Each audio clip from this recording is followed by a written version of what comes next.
दाभाडी येथील TR high school and junior college यांच्या वतीने आषाढी एकादशी निमित्त विठू नामाचा गजर करत शालेय विद्यार्थ्यांचा दिंडी पालखी सोहळा।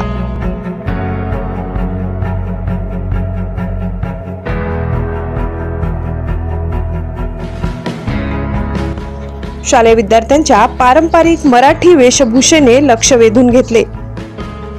आषाढी एकादशी निमित्त दाभाडी येथील TR high school and junior college यांच्या वतीने शालेय विद्यार्थ्यांनी पारंपरिक वेशभूषेत तसेच हातात विणा घेऊन दिंडी तसेच पालखी सोहळा साजरा केला।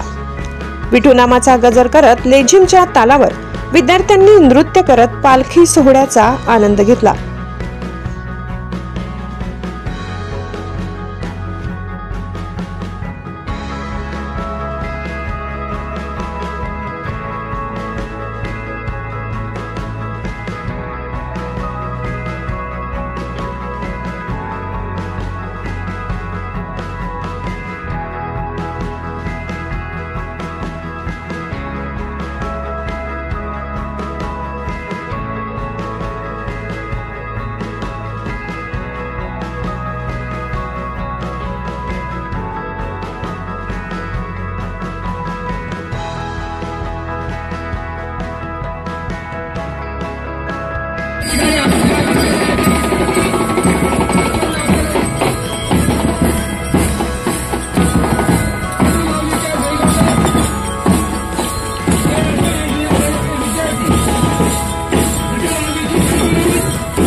वृत्त संकलन विभाग, गर्जना न्यूज, दाभाडी।